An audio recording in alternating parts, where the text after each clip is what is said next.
Oh,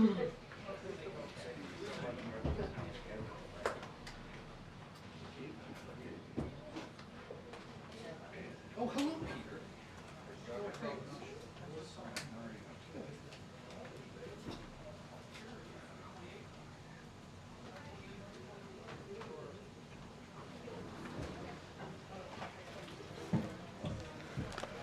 Good afternoon, everyone. Got a couple things at the top and then we'll get going.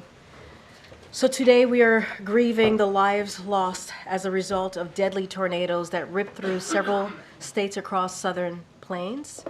Our prayers are with the families that lost loved ones. We wish those who were injured a speedy recovery. These tragic storms come as communities across the South and Midwest are still recovering from severe weather that destroyed homes, businesses, and leveled entire communities earlier this month. As always, we remain grateful for the first responders. As the President's statement indicated, our teams have been directly in touch with state and local officials. The President also spoke directly with Governors Stitt, Huckabee Sanders, Abbott, to offer his condolences for the lives lost and reiterate that the federal government stands ready to support as needed.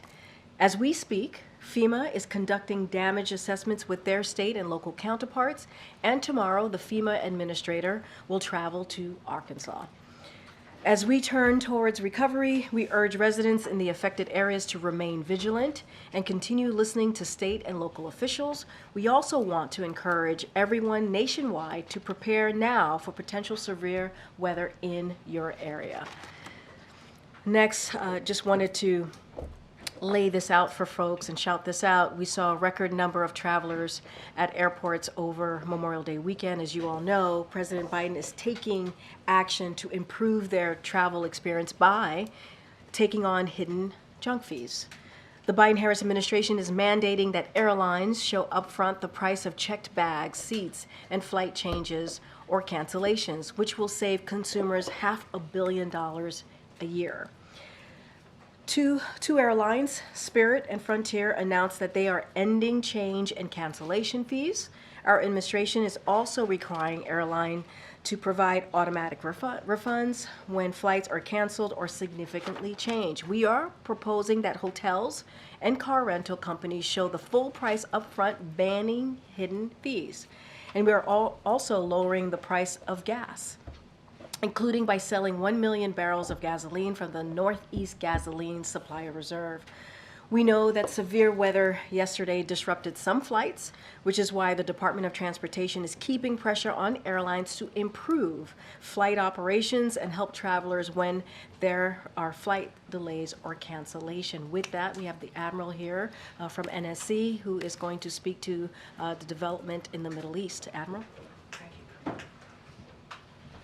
Afternoon, everybody. So I just want to right off the top talk about these devastating images and reports coming out of Rafah over the weekend following an IDF strike that killed dozens of innocent Palestinians, including children. And you've all seen the images. They're heartbreaking. They're horrific. There should be no innocent life lost here as a result of this conflict. Israel, of course, has a right to go after Hamas. And we understand that this strike did kill 2 senior Hamas terrorists who are directly responsible for attacks against the Israeli people. But, as we've also said many times, Israel must take every precaution possible to do more to protect innocent life. As soon as we saw these reports over the weekend about the strike, we reached out to the Israeli Defense Forces at various levels to gather more information, and we've been actively engaged with the IDF and with partners on the ground to learn more about what happened. I'll note that the Israeli Defense Forces today released initial findings that point to the fire being caused by a secondary explosion, not the initial strike. I think this speaks very clearly to the challenge of military airstrikes in densely populated areas of Gaza, including Rafah, because of the risk of civilian casualties. Which of course happened terribly in this case. A horrible loss of life. We're glad that the Israeli Defense Forces are doing a full investigation, which we believe is going to be very important to try to prevent future such mishaps. With that, I can take some questions. Thanks, Admiral. Can you explain how the strike in Rafah does not cross the lines that the President has set and many of you have repeated, that the operations be targeted and limited? We still don't believe that a major ground operation in Rafah is warranted. We still don't want to see the Israelis, as we say, smash into Rafah with large units over large pieces of territory. We still believe that, and we haven't seen that at this point. But we're going to be watching this, of course, very, very closely. I want to just end this answer by making it very clear that regardless, every single loss of innocent life is tragic, and every single loss of innocent life should be prevented as much as possible. Has the President seen the images? I don't know. I can't speak to what he has absolutely been. He's been kept apprised throughout the weekend on this. So you're saying the tent encampment that was first struck is considered a densely populated area? The whole area of Rafah, Ed, is densely populated. Now, there has been 1 million or so who have evacuated Rafah proper, but it's not like they're going all that far away. The whole area is densely So populated. how does this not violate the red line that the President laid out? As I said, we don't want to see a major ground operation. We haven't seen that at this point. How many more charred corpses does he have to see before the President considers a change in policy? We don't want to see a single more innocent life taken. And I kind of take a little offense at the question.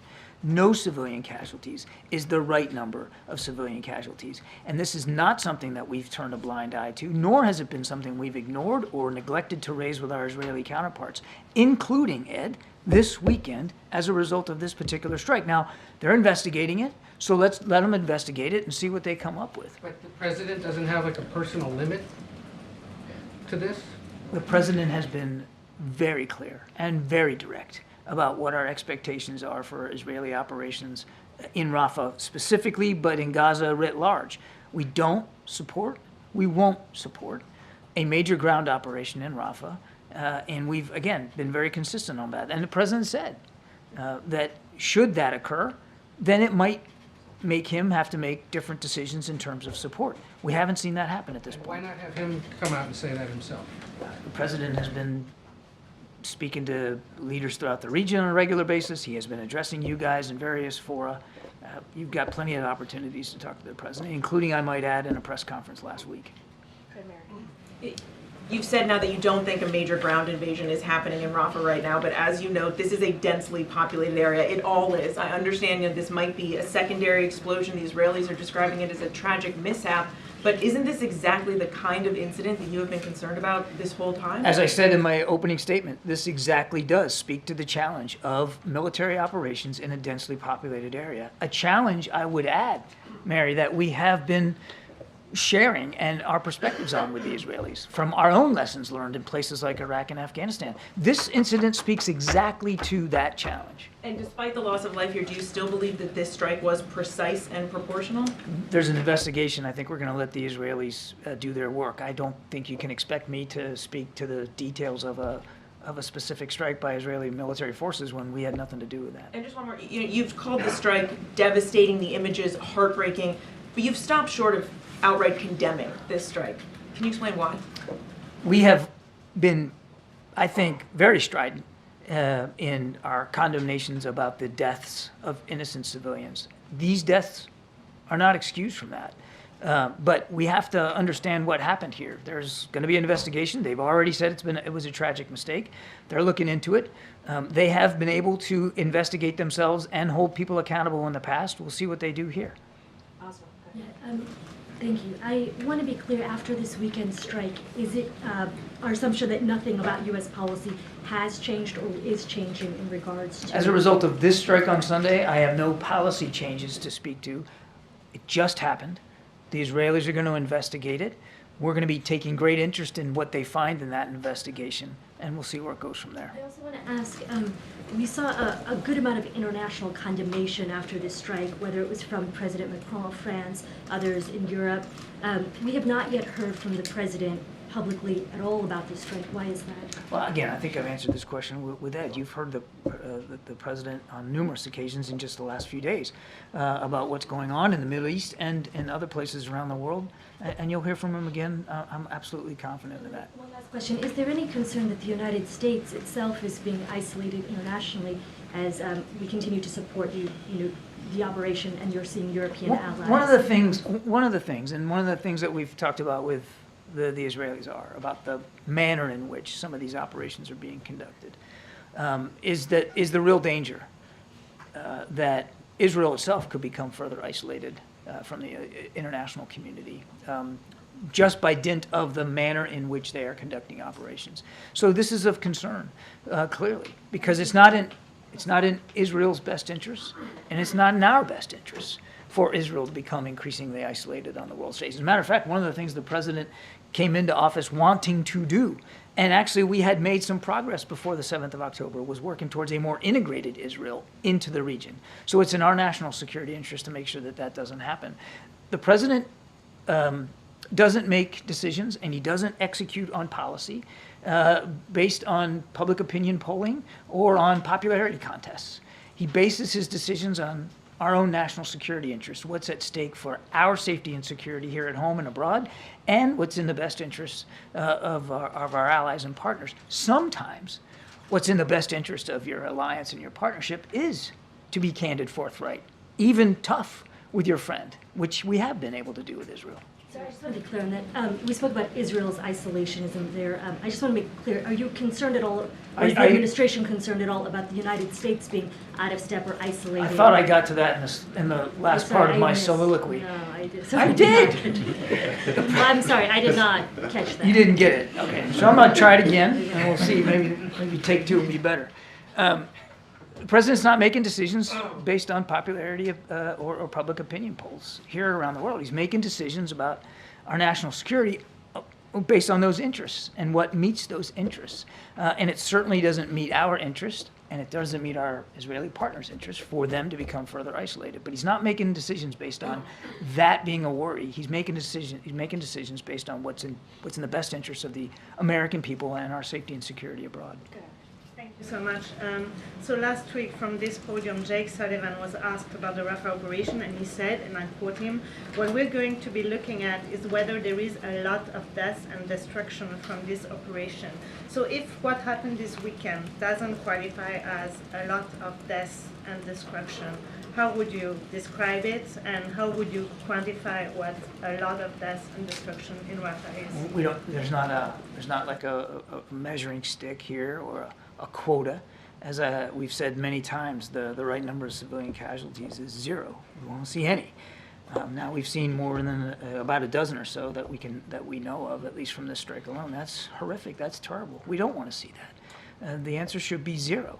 The Israelis have said this was a tragic mistake. They're going to investigate that. We're going to let them do that. But we've also said, and this is the other part of what Jake said, is that we don't want to see a major ground operation in Rafah that would really make it hard for the Israelis to go after Hamas without causing extensive damage and potentially a large number of deaths. We have not seen them do that at this point, but we're watching it very closely. Admiral, you've said repeatedly that the U.S. doesn't want to see a major ground operation in Rafah, but Israeli tanks just moved into central Rafah. How is that not a major military operation? Well, again, I don't want to talk about Israeli Defense Force operations, but my understanding is, and I believe the Israelis have spoken to this, that they are moving along something called the Philadelphia Corridor, which is on the outskirts of the town, not in the town proper. That's what the Israelis have said. We're not on the ground. Gabe, we're not there. I mean, we don't have troops that can look at every single soldier and where they are. We're going based on what the Israelis are telling us and what they're saying publicly and what we're able to discern as best we can. As you and I speak here today, we have not seen a major ground operation. And these tanks are moving along a corridor that they have told us previously that they would use on the outskirts of the town to try to put pressure on Hamas.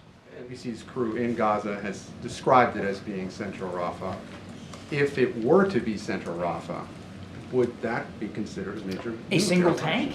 A single Not tank a with single a dozen set or of so tanks. guys? And I mean, we're talking about, you know, you're dragging me into a hypothetical, and I hate that, but one tank, one armored vehicle does not constitute a major ground operation. Now, I'm not saying that that's what's going on right now. What I'm telling you is what the Israelis have told us about what they're doing. They tell us on the outskirts. A major ground operation is, you know, thousands and thousands of troops moving in a maneuvered, concentrated, coordinated way against a variety of targets on the ground. The kinds of things we've seen, we've done ourselves. That's what we're talking about here. And then one last thing on a strike today, 21 people, at least 21 people killed in a strike that hit a tent encampment in southern Gaza today. What's the U.S. response to that? We can't verify those reports. The Israelis are saying publicly that there was no such strike, so I'd point you to them. I can't speak to it. Thanks. And just want to make this very clear between what's happened on Sunday, what's happened in terms of the ongoing ground operations since. There's nothing that you have seen thus far that would prompt a U.S. withdrawal of more military assistance. I believe that's what I've been saying here. Okay, cool. And just want to get your reaction as well to the House Republicans asking for sanctions against the ICC or some of its officials. Is that something that the Biden administration is going to support? No, we don't believe that sanctions against the ICC is the right approach here. No. I mean, look, we obviously don't believe the ICC has jurisdiction. We certainly don't support these arrest warrants. We've said that before. We don't believe, though, that sanctioning the ICC is the answer. Thank you, Karine. Admiral, please help me to understand. You just said that basically there is no major operation that you have seen by the Israelis in Rafah. And you insisted that it has to be a viable plan to evacuate all civilians, and that was considered kind of red line, if you don't want to call it a red line. So explain to me how 1 million people who are forced to leave Rafah to no place that's considered a safe zone, with now only 400,000 left, how could it be that different from what you said, that we oppose the plan unless the Israelis give us really a viable way to make sure that these 1.5 million civilians are safe? So 1 million, they're not really safe, because we have seen yesterday, they have been attacked, they're burned to death, with kids have no heads, headless kids, you've seen the pictures. Yes, I have. And then now, the Israelis, basically, their plan is to let these people leave, but not voluntarily. These people are forced to leave. So how could be this any different from your insistence that it has to be a good plan, a viable plan, a practical plan to make sure that these people are going to a safe place? I didn't say that everything that's happening in Rafah right now is perfect or good. No, I'm not saying that at all. What you said before. You said before that it has to be a viable plan to evacuate 1.5 million people. Now we have 1 million completely in nowhere. Yeah, not all the 1.5 million are out of Rafah, right? There's still hundreds of thousands that are still in Rafah, that are still in danger. And we still have not seen a plan to take care of their safety and security, which is why nothing's changed about our view that we don't want to see a major ground operation in Rafah that puts those people at greater risk. I'm not really sure where you and I are on a different page here. I don't know if you answered my question, but it's Well, let's try it again. Go okay. ahead. You said that the Israelis have to offer a viable plan to evacuate 1.5 million civilians, correct? You said that many times. We want to see a viable, credible plan for the safety and security. 1.5 million. 1 million already forced to leave into places that are not considered safe. You're only talking about 500,000. And this 500,000 over the next few weeks probably will be down to few Look, thousand. what happened on Sunday was terrible and tragic. And you're right. Question, please? Do you mind? Thank you. You're right. Not enough has been done for the safety and security of the innocent people trying to seek refuge in and around Rafah. I'm not pushing back on that at all. And I can't verify where everyone who left, where they went. I don't know if all of them went to a tent compound that was set up by the Israeli Defense Forces, or maybe they went someplace else. Obviously, it's still a dangerous place, which is why what happened on Sunday is so tragic. And we don't want to see it happen again, which is why we think it's important for the Israelis to investigate this fully, completely, and be transparent about it. And more importantly, to learn lessons from the investigation so that this can't happen again. Let's do our Question, best to please, one quick respect our question. colleagues here. Go ahead. Sure. Thanks. So just to clarify, how can the... No, go ahead, Nadia. You have Thank you. And then I'll... and then Just you go one quick after. question. Thanks. The European Union are considering imposing sanction on Israel if it does not oblige by the ICJ order to stop the attack on Rafah. Is this something that you disagree, agree with? Do you think there is an isolation now, or there's a rift between you and the Europeans, the whole of EU, because they're the one who's want to impose? I'll let the Europeans speak to that. We have no plans for those kinds of sanctions to put in place based on the ICJ ruling, a ruling that we do not, that obviously we do not concur with, nor do we see that they have jurisdiction.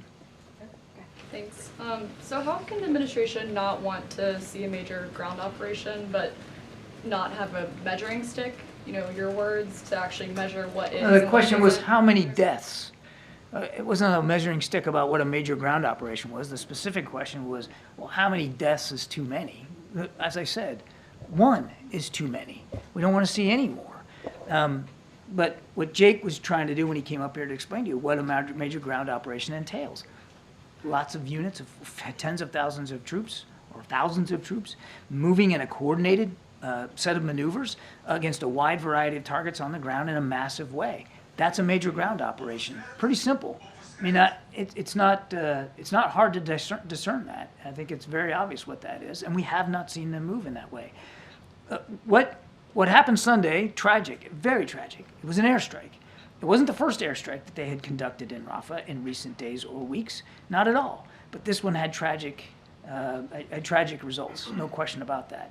Nobody was asking me about red lines a week or so ago when there were other airstrikes in Rafah that didn't cause civilian casualties. This is an airstrike. It's not a major ground operation. It's different. Now, again, we're not taking anything at face value either. We're not on the ground. So we're going to watch this really closely, and we are, as we were since Sunday, staying in touch with our IDF counterparts to make sure we can get the answers to the questions that we have, which are not unlike the ones you have. I wanted to circle back to the President's comments to Aaron Burnett earlier this month. I know you're saying major ground operation, but he didn't say major ground operation. When he was asked to clarify what his red lines were for withholding any sort of, or any U.S. weapons, he said Israel had not yet moved into population centers in Rafah. Yeah. Does the U.S. currently not consider the strike on Sunday to have hit in a population center? And how do you define a population center? The President wasn't moving the stick anywhere. He was talking about major ground operations in Rafah proper, which is what we've been saying all along. And when he was referring to population centers, that's exactly what he was referring to. As I said in my opening statement, what happened on Sunday shows just how difficult military operations are in a densely populated area. And yes, of course, Rafah is a densely populated area. I guess there's still, I mean, you have the President saying that he doesn't want, Israel to target any population center. We are seeing, I know you said tanks are moving along the corridor, but we are seeing tanks in Rafah. We've now seen strikes continue to kill civilians, including children. Yeah. Just for, an average American who's watching their taxpayer dollars go to this, can you explain to them how this isn't a major military operation? Or just, maybe it would help to explain what is a major ground operation when it comes to the Biden administration. I thought I already did that, but I'm happy to do it again. Now, first of all, I am not the IDF spokesman, and this is not Tel Aviv. This is the White House press briefing room. And I am not, today or any other day, going to take it upon myself to speak to Israeli military operations, the planning, the intent, and the tactics that they're using. You should be asking Admiral Hagari that question. He's the IDF spokesman, not me. What I will tell you is that what we have seen is essentially, so far, what the Israelis said they were going to do. They were going to close down the crossing to shut off the revenue to Hamas that comes across that crossing, at least for a while. And they were going to go after Hamas terrorists in as precise a way as possible, that they were not going to, quote unquote, smash into Rafah with a lot of ground forces. As you and I speak here today, that is still the case. We have not seen them smash into Rafah. We have not seen them go in with large units, large numbers of troops, in columns and formations, in some sort of coordinated maneuver against multiple targets on the ground. That is a major ground operation. We have not seen that. What we've seen is they have targeted tunnels. They have definitely done airstrikes. This one with tragic results, but not all of them with tragic results. And yes, they are moving some armored vehicles along a corridor on the outskirts of Gaza, along a corridor, by the way, that they told us they were going to use. So everything we're seeing, and we can't see everything, but everything that we can see tells us that they are not moving in a major ground operation in population centers in the center of Rafah. But as I also said in my opening statement, we're going to watch this hour by hour, day by day, and we will stay in touch with our Israeli defense counterparts about what they're doing. There's been different numbers out there. Can you just clarify, does the U.S. have an accurate number of Palestinians that have fled Rafah, and how many displaced Palestinians are still in Rafah? And for the Palestinians that have fled, just where are they? I mean, there's no safe place to go. Let me go back and we'll get you some better numbers, the best I can. Most of the numbers that we're getting, though, again, we're not on the ground counting noses. So we have to rely on other sources, whether it's international organizations or the IDF. Roughly speaking, more than 1 million of the 1.5 million people that were seeking refuge, we estimate more than 1 million, have fled Rafah. Now again, to Nadi's question, where'd they go? I can't tell you every tent compound they went to and who's running that. I just can't do it. But there are several 100,000 that we still believe are in Rafah. However, I will take the question and we'll see if we can get a better sense of the numbers for you. Thanks, John. I just wanted to clarify an earlier answer where you were asked by someone in the front row about condemnation of what happened in Rafah. And my transcription of what you said is, we have been, I think, very strident in our condemnation about the deaths of innocent civilians. These deaths are not excluded from that. So you do condemn what happened in Rafah? We certainly condemn the loss of life here, but there is an investigation going on, and we want to make sure that the Israelis have a chance to do that in a fair, transparent, credible way. Look, I know what you want me to say. I get it. There should be no civilians killed. I'm not going to stand up here and make an excuse for any single individual civilian being killed. There's no excuse for it. It should not happen. Now, it does happen in war. It happens sometimes deliberately, sometimes it happens by tragic mistake. We will find out soon what was the case here on Sunday, and then we'll go from there. But no civilian casualty should be acceptable. And what is the administration going to do, whether it was a tragic mistake or deliberate? Well, let's see what the investigation says. So you're going to wait for the Israelis to investigate Let's themselves? see what the investigation comes up with. If we had done this, I think we would want the benefit of having the opportunity to investigate it and to figure out what happened. But it's not the same thing. We're giving them billions of dollars in weapons. We're giving them the kinds of capabilities they need to defend themselves. Maybe some people have forgotten what happened on the 7th of October, but we haven't. 1,200 Israelis, innocent Israelis, slaughtered, mutilated, raped, tortured. And they're living right next to that kind of threat. Still a viable threat in Rafah, by the way. If you think Hamas is just gone, they're not gone from Rafah or from Gaza. And if you think they've abandoned their genocidal intent towards the nation of Israel, think again, they haven't. So Israel has every right to not want to live next to that kind of threat. And yes, we're going to continue to provide them the capabilities to go after it. Thank you. Admiral, the administration has been leaning heavily in recent months into the IDF's assessments, investigations into these attacks. But on at least 2 occasions last fall, the U.S. conducted its own investigations into a strike on the hospital, or at least gathered its own intelligence to support the claims that the Israelis were making. Why isn't the U.S. conducting its own investigations anymore, or gathering its own? We didn't conduct our own investigations. We had some intelligence assessments that we felt comfortable with, like the Al-Shifa hospital many months ago, that we could, that gave us a sense of our own individual assessment of what happened. Our intelligence community was able to give us that level of knowledge and awareness, but it's case by case. Sometimes it is, sometimes it's not. I don't know in the case of this. This just happened 2 days ago. So I don't know what we know about this that would give us some sort of independently verifiable context about what happened. We aren't on the ground. We aren't flying the aircraft. We're not choosing the targets. We're not providing the intelligence that leads to every target that the Israelis decide to hit.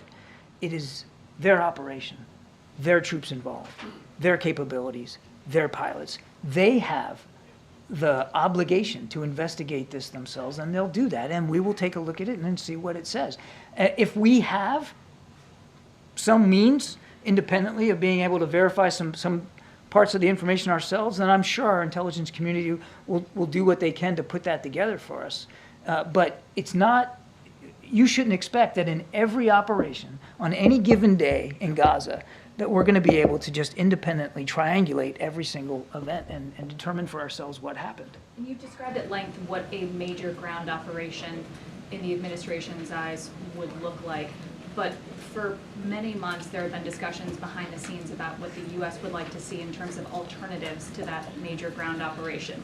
Were these strikes part of those alternatives? Some of the alternatives, I can't speak again to these particular strikes. What the Israelis have said was that they were going after Hamas operatives. And they have said that they killed Hamas operatives in a Hamas compound. Hamas itself put out a statement celebrating the martyrdom of 2 of their fighters in this strike on Sunday.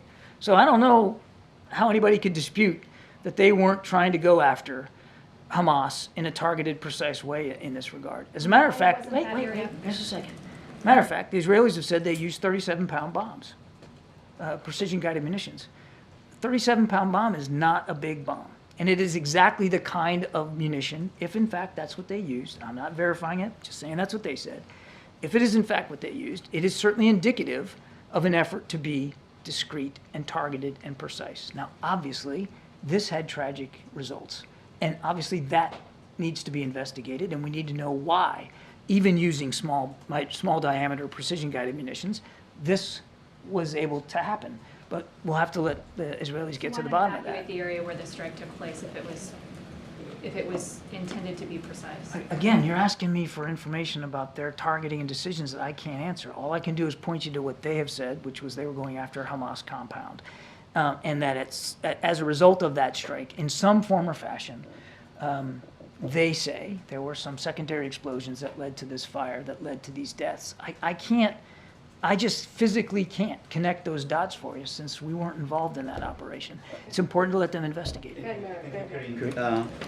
I have questions on different topics, but one quick follow-up on Rafah. Is there a feeling here at the White House that Prime Minister Netanyahu's policies put President Biden in more and more difficult position? And you also. Me? I'm perfectly comfortable. I'm fine. Thank you. No, I mean, the president takes the weight of these decisions very seriously.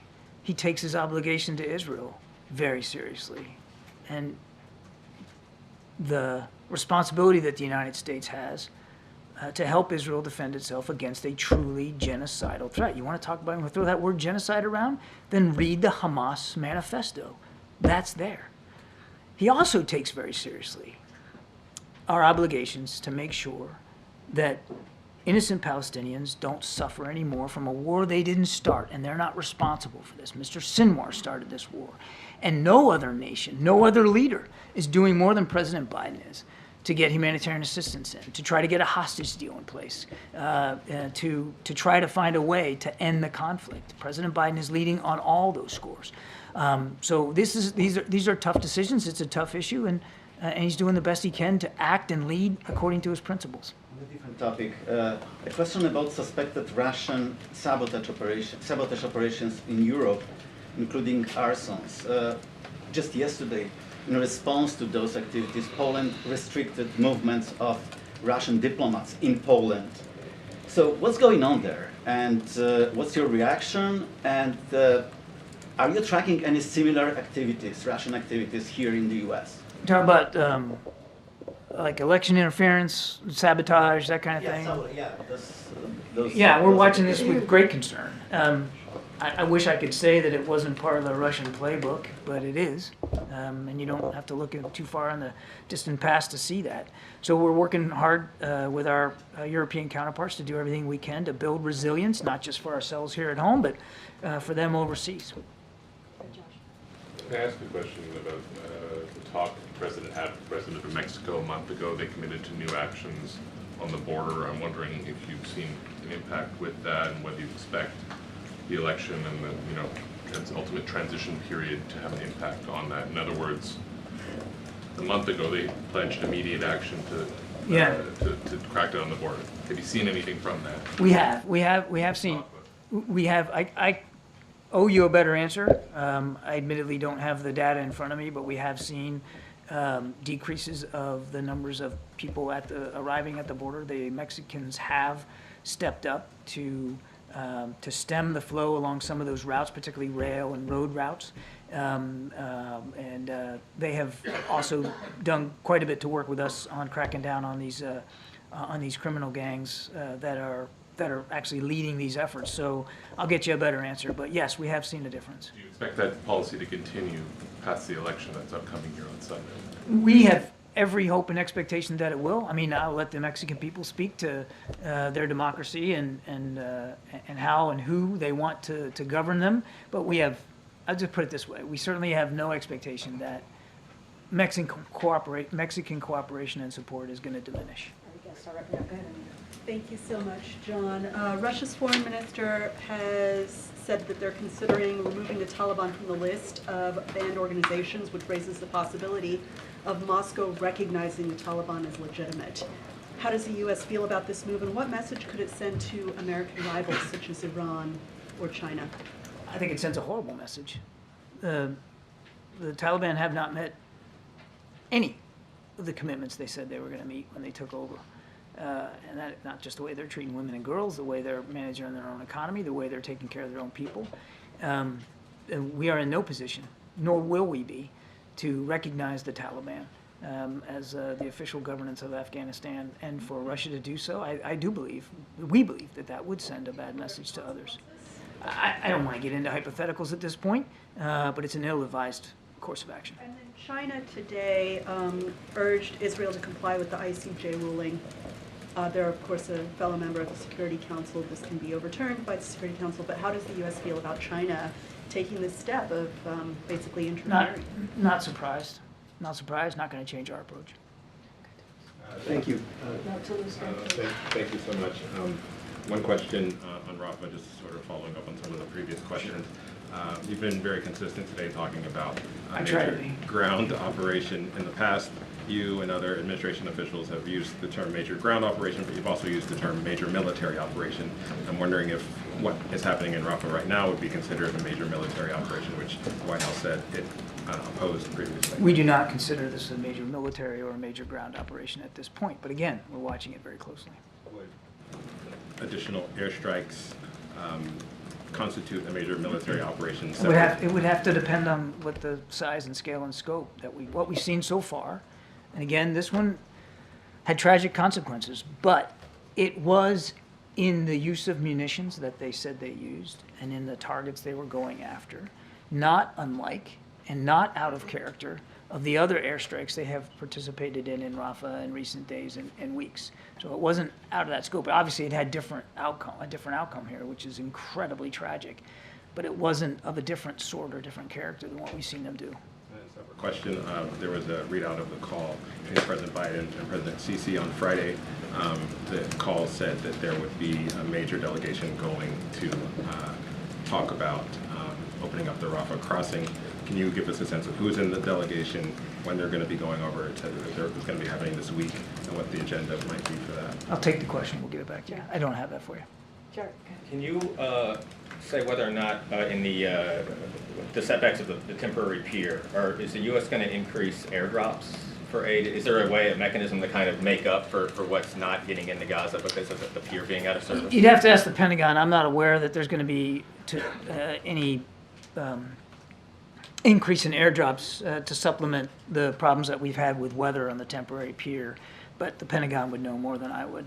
More broadly, does the president still believe that the temporary pier is a viable platform to get aid into Gaza, given? Absolutely, as a supplement. Okay, it was never intended to supplant what you can do on the ground through trucks and getting those crossings open. We said that from the get-go. We also said it's going to be tough. It's been tough. Weather plays a role. I mean, Mother Nature has a say here, and the Eastern Med, even in the summertime, can be a pretty rough place, and that's what's happening right now. But can it be a force multiplier? Can it add to? Absolutely, and I think they've so far gotten more than 1,000 metric tons in just off the temporary pier alone, which, you know what, considering the weather, considering the complexity of doing it that way, the multi-node stop you have to do to move from ship to pier to truck to ground, I mean, considering all that, that's still an impressive record so far. Okay, BBC in the back, go ahead. You, sir, go ahead. Thank you. John, what would the consequence be if there were an American strike on a legitimate terrorist target that ended resulting with 45 civilian deaths and some 200 others injured? What would that look like as an American response? I can't answer a hypothetical like that, but we have conducted airstrikes in places like Iraq and Afghanistan, where tragically we caused civilian casualties. We did the same thing. We owned up to it, we investigated it, and we tried to make changes to the way, we tried to learn from it, to make changes so that those set of mistakes wouldn't happen again, including as we pulled out of Afghanistan, where we did take we conducted an airstrike which tragically killed a father and some of his kids. We atoned for it, we learned from it, and we put in place procedures to try to prevent that from happening again, and that's what our expectations would be in this case. All right. Karen, you got a last question. Okay, sorry. Last question.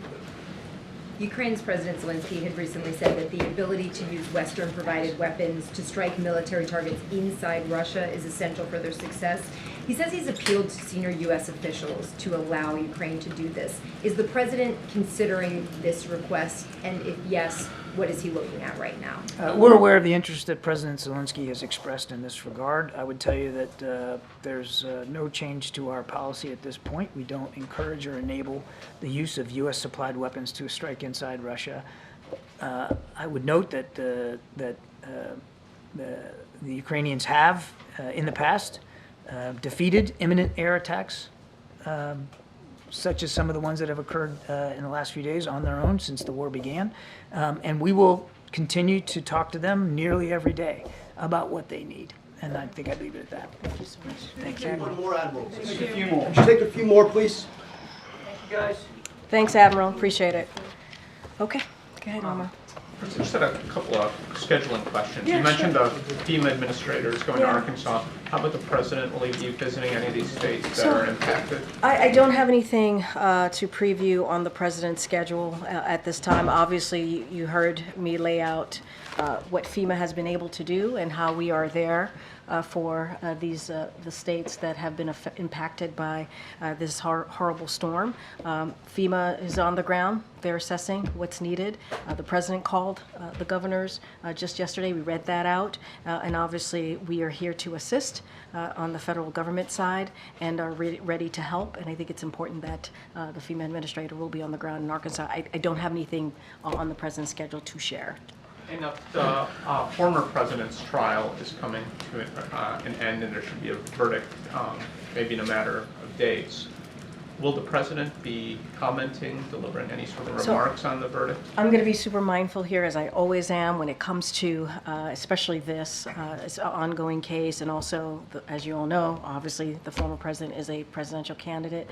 I'm just not going to comment on that. I'm not going to speak to an ongoing case and to someone who is a candidate for 2024. And then finally, just on the ICC, mentioned that John had said that the president would not support sanctions.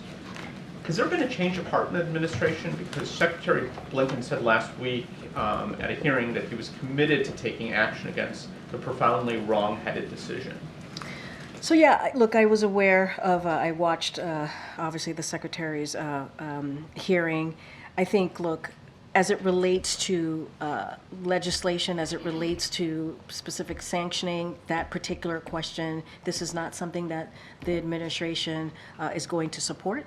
And we've been also very clear that the president, and I'll reiterate what the president said. He said this just last week, right before an event that was happening right in the Rose Garden, that we fundamentally reject the ICC's prosecutors' application for arrest warrants against Israeli leaders and sanctions on the ICC. However, we do not believe is an effective or an appropriate path forward, appropriate tool to address what our concerns, the United States concerns, are on the ICC.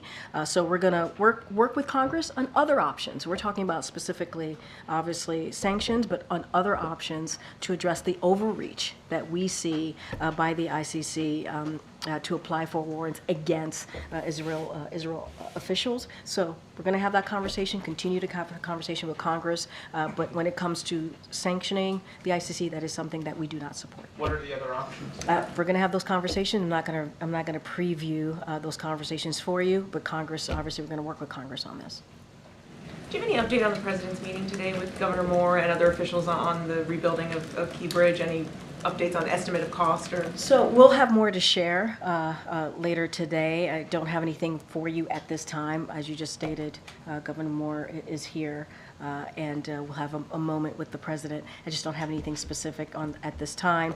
But I would say more broadly, as you know, when the bridge collapsed, we were certainly engaged with the governor and local officials within hours, trying to assess and be there for the people of Baltimore, for the people of Maryland more broadly, on what we can do to get things moving, get that bridge going. As you know, Secretary Buttigieg was here, and right before he came out here that time, he announced tens of millions of dollars that we were providing, in emergency funds to get that going. We will have more to share, and we want to do everything that we can to get the bridge up, to get things moving, obviously in that area, and it is important that we get that done for the people of Baltimore and for folks in Maryland. But I just don't have anything specifics to share at this time, but we certainly will have more. Ken. Thanks, Karine. The NATO Secretary General said late last week that he thinks Ukraine's allies, including the United States, should consider lifting restrictions on using weapons on targets inside of Russia. I just heard what Kirby said about that general issue, but is there a reason why the president's view is different from that of the NATO Secretary General and the president of Ukraine? So look, I mean, we've been very clear. You heard from John Kirby, you've heard from our National Security Advisor on our position on using that military assistance inside of that's something we want to see, or something we would obviously recommend doing.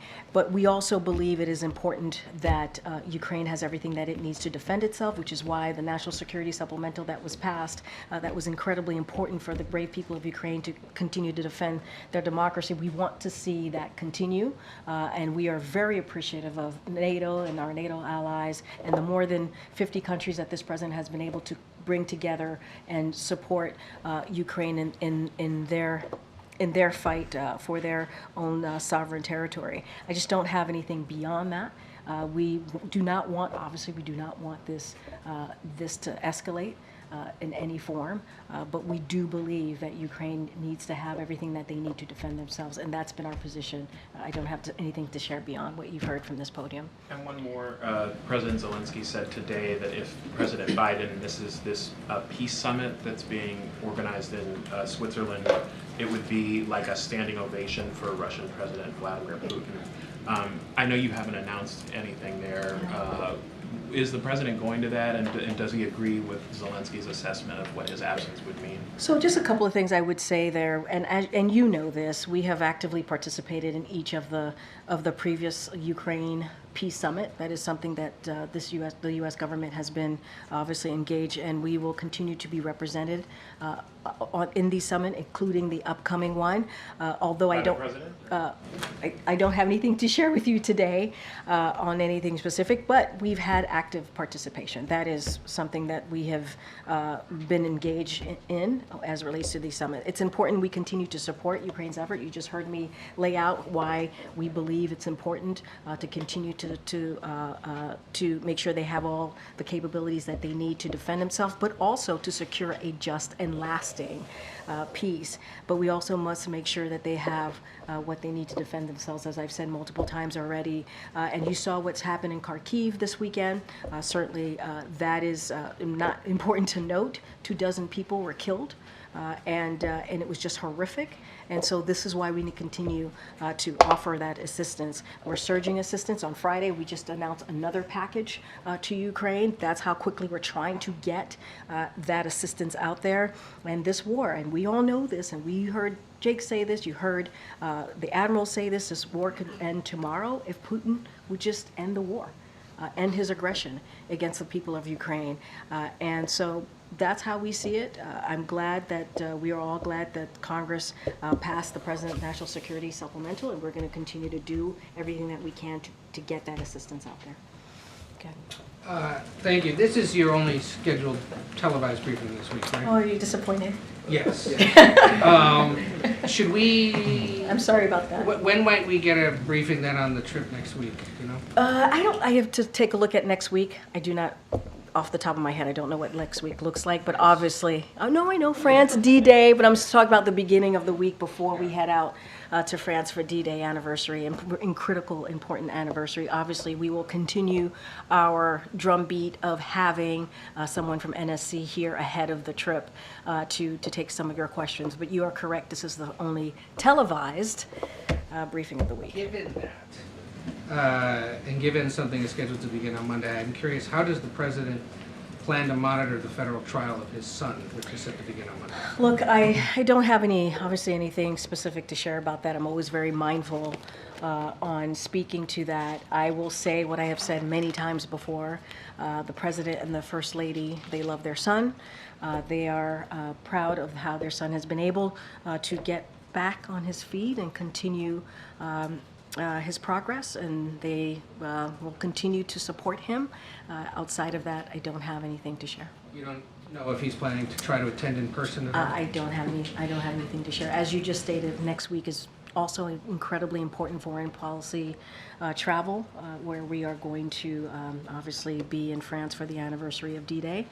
So the President looks forward to doing that, to being in France. Obviously, the First Lady will be going as well, as there's a state dinner component, as you know, in France. But I just don't have anything to share beyond what I'm just laying out for you right now. Okay. As Ed mentioned, there's quite a bit of travel scheduled for the remainder of the week. Is there a plan in place for aides to update the President on the outcome of his predecessor's criminal trial? Is he going to be watching any The of President is, I mean, this is truly, the President is focused on what's in front of him right now, which is dealing with what's important for the American people, whether it's national security efforts or domestic policy, and that's the President's focus. I don't have anything to read out on the President's plan on watching a trial. That is just not something that he's focused on. He's focused on the American people, and that's what he's been focused on.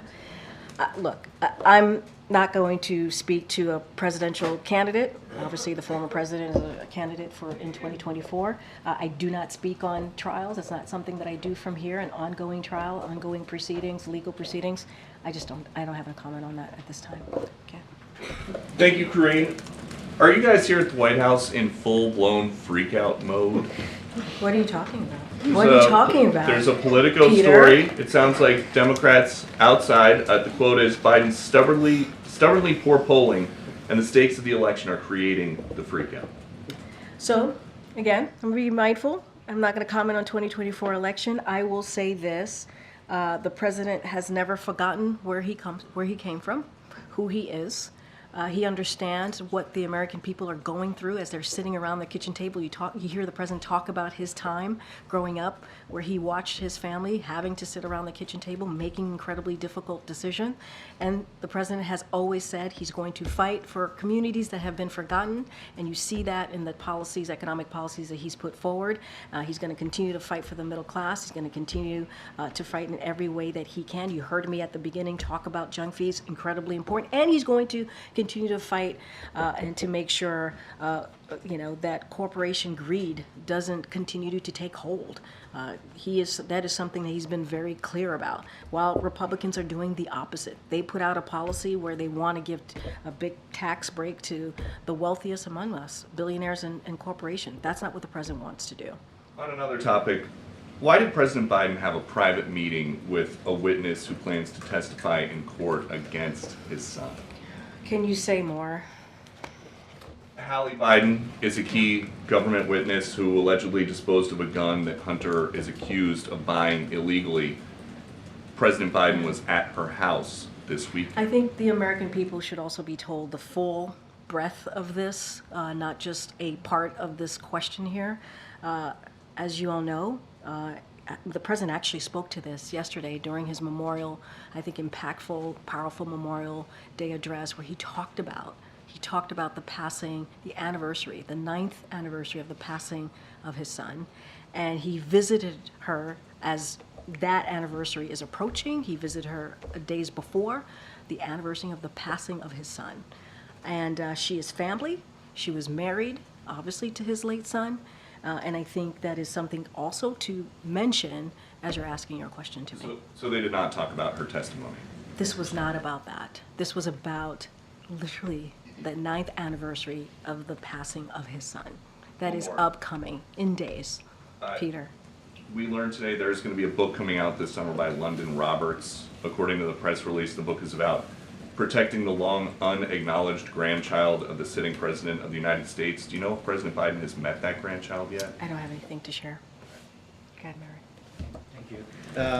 On Georgia, today the ruling party in Georgia overrode President Zurabishvili's veto to so-called Foreign Influence Act, Foreign Influence Bill. What's your reaction to this, and what's President Biden's message to Georgians who want to be aligned with the West, not with Russia? So we talked about this a little bit last week when we saw the protesters, thousands of Georgians protesting. And so I will say this: we are disappointed to see the Georgian parliament override the Georgian president's veto of the anti-democratic foreign agents bill. Although the vote was not unexpected, as I just mentioned, we've all seen the tens of thousands Georgian protesting this bill just last week, which are some of the largest protests in Georgia's history. And we know that many Georgians made their opposition very clear, very clear. This legislation will require civil society organizations to register as agents of foreign government, simply for accepting 20% of their funding from a board. Civil society organizations play a vital role in preserving democracies, and creating this burden undermines their ability to do so. Stifling civil society is what authoritarian governments do, and it is a tool to quell dissent and silent tactics. It is not what democracies do. So we are disappointed to see what has occurred. Sanctions coming? I don't have anything to speak to on that at this time. I would refer you, obviously, to the State Department. Just last week made some announcemements, so I would refer you to the State Department. Yes, sir. Two questions. So one, do you have any updates on the missionaries who were killed in Haiti? You know, whether or not we'll be able to get their bodies back to... It's a great question. I don't have any updates for you at this time. I'm happy to go back to the team and get some answers. And then obviously the Chiefs are coming on Friday. Their last celebration was disrupted by a shooting. Does the president plan on using this moment to talk about gun violence, particularly since we haven't seen any kind of legislative movement either at the federal level or even at the state level? Well, I mean, look, let's take a full look of what we... well, since the shooting, okay, I'm glad you made that point, because this president has taken more executive actions than any modern-day president, more than 24 executive action on gun violence, on trying to prevent this epidemic that we see across our country. As you know, there was a bipartisan bill that was passed about 2 years ago now, or going to be 2 years ago, and so the president has been incredibly active on this. And since the shooting, he did create an office of gun violence prevention, which is the first historic office to happen. Obviously, the vice president is the head of that. But it has taken on the different executive actions that we have been able to get through, also components of the law that was passed in a bipartisan way to move some of those actions forward a lot quicker and offer, obviously, assistance on the ground. So, look, the president takes every moment that he can when there's an opportunity to speak on gun violence prevention and to call on Congress to take more action. I'm not going to get ahead of the event, as you just stated, with the Kansas City Chiefs on Friday. So we will certainly have more to share as we get closer to that day. That's a good question. I think the Swifties behind these double doors are hoping that that Taylor Swift makes an appearance. I don't have anything for you. I don't know. I can't speak to her schedule, but I know there's a lot of interest in this building, on this campus. Go ahead, Josh. Can you give us the President's latest thinking on the border EO and what actions he plans to take? You've taken smaller, targeted actions in the past few weeks. Yeah. How's it looking? So look, you're right. The president has taken some actions, not just the past 2 weeks, but over the last 3 years to deal with what we're seeing at the border, a decades long issue with a broken system at the border.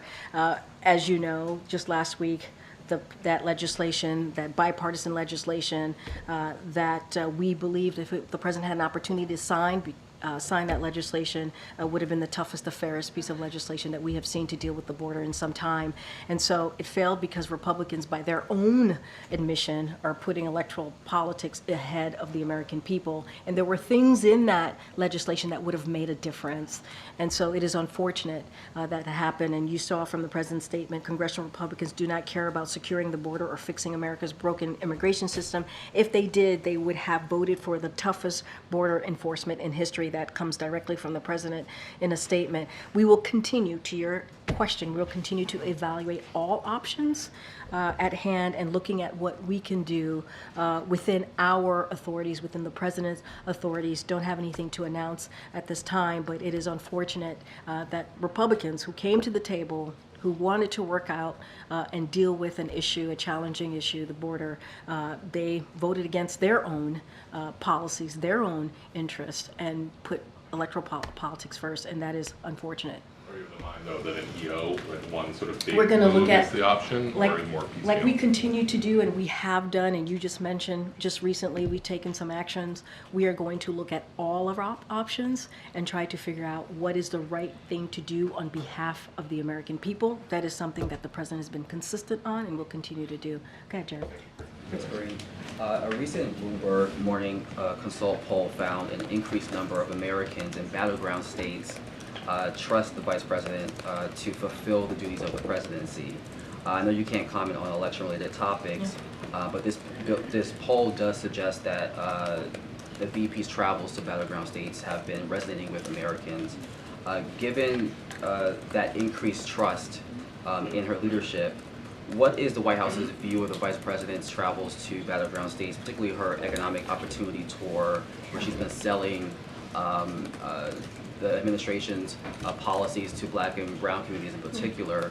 Does the White House believe that they have been effective on the ground? So I'm just going to be really mindful, as you just stated in your question to me, you're talking about battleground states. Obviously, that's part of a 2024 election. I'm not going to speak to that. What I will say more broadly, and you hear us say this many times, you've heard the president say this many times, he sees the vice president as a partner.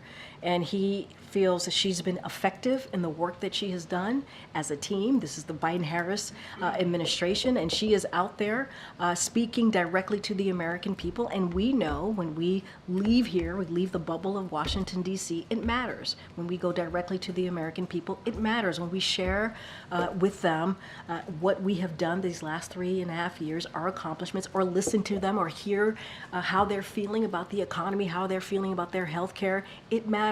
It resonates. And that's why the president himself enjoys being out there and talking directly to the American people.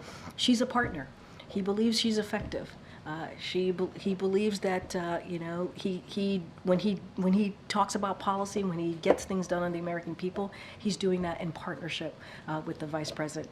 As it relates to how voters are feeling, battleground states, I just can't speak to that from here, and I know you understand that. Legal experts say that the Supreme Court's ruling last week that blocked a second black majority district in South Carolina can make it harder to prove claims of racial gerrymandering. It will have long-lasting implications for black voters. While the president in his statement last week reacting to this ruling called for the passing of the John Lewis Act and the Freedom to Vote Act, given the makeup of this court and other controversial rulings that this president has condemned, does the president have faith in this court?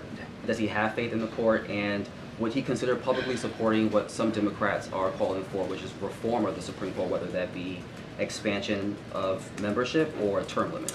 So look, I don't have any announcement to make at this time on your question about reform, but I think I made this announcement last week about what the president has worked very hard to do in partnership with the Senate is making sure that we nominate extraordinarily qualified men and women and who are dedicated to the Constitution and who represent, right? We're talking about representation of the diversity of this country, the diversity of America, and that's a commitment that he's made. And just last week, we were able to announce the 200th judicial confirmation, and I was able to do that, and that's because the president and his work and what he has been able to do, again, with partnership with the Senate.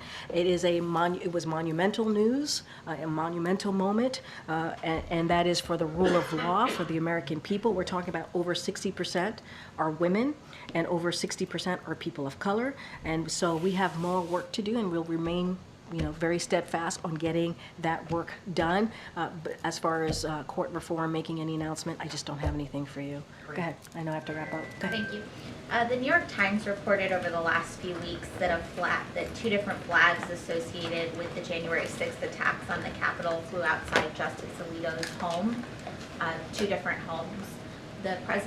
Does the president believe that Justice Alito should recuse himself from any cases related to January 6th or otherwise take any ethical actions related to this reporting? So look, as it relates to any ethical actions, that's for the courts they have to deal with that. And so any recusals, that's subject to the Supreme Court. That is something for them to decide. And as it relates to any investigations, that's something for Congress to decide. And so that is something that they need to focus on. We have said, and I have said from here, and this is something that the president believes when it comes to the American flag, it should be held and be treated sacred, in a sacred way. We just honored veterans who obviously lost their lives. Memorial Day was just yesterday. And so we need to properly respect and honor those brave men and women who have defended our country for generations. And so it should be, American flag it should be held sacred.